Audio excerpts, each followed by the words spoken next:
Thomas Normand avec un nouveau chroniqueur aujourd'hui et qui va nous accompagner cette saison. Thomas 911. 9/11, c'est 9/11 François. Mais bon, j'imagine que c'est encore une manière de me ridiculiser parce que je vais pas tenir le discours dominant des merdias. Allô, vous m'écoutez les élites, je contracte pas. Voilà. D'accord.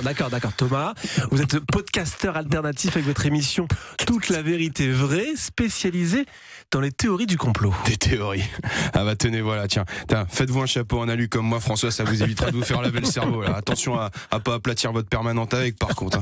Non, c'est niveau d'enfumage, on n'est plus sur des théories. Et c'est pour ça que je viens chez vous de si bon matin. 7h40, debout, réveillez-vous les gens. Même si je sais bien qu'on me fera taire si je déborde. Tenez, Chonu hier, il parlait de Sarkozy et bam, coupure de courant, comme par hasard. Alors, Thomas, apparemment, pour en parler de cette coupure qui n'était pas du tout volontaire. Alors, il y aurait un complot contre le camembert. Mais enfin, ça saute aux yeux, au nez et à la gorge, cette affaire plus autant qu'un calendos trophée. Réfléchissez, ça fait des années que la confrérie des Chevaliers du Camembert, probablement une association de francs-maçons, mais bon, je dis ça, je dis rien, tente de faire entrer ce fromage au patrimoine de l'UNESCO. Mais attention, pas le faux camembert, le vrai clacos qui fouette, celui qui fait fondre les joints du frigo. Et moi, j'ai à cœur de lion de défendre tout ce qui est vrai, la vérité. Et la vérité, la voici, ça n'arrivera jamais, car le camembert dérange. Faites vos recherches, ça a été inventé en 1790, à la Révolution française. Allô, ça fait sens maintenant, c'est un symbole révolutionnaire et l'ordre mondial pédo-bolcho-américano-satano-sioniste acceptera jamais ça. Le coupable est tout désigné.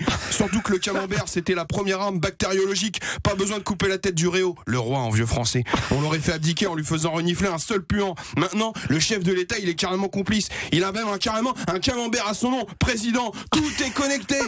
Même la plus grande puissance mondiale, les USA tremblent devant le petit camembert. Nos fromages au lait cru, c'est comme les Mexicains pour l'instant, interdit de territoire, c'est bloqué à la douane. Au supermarché, tu peux acheter un fusil d'assaut, mais pas un rustique, quoi. Par contre, aucun souci pour consommer du camembert au lait pasteurisé.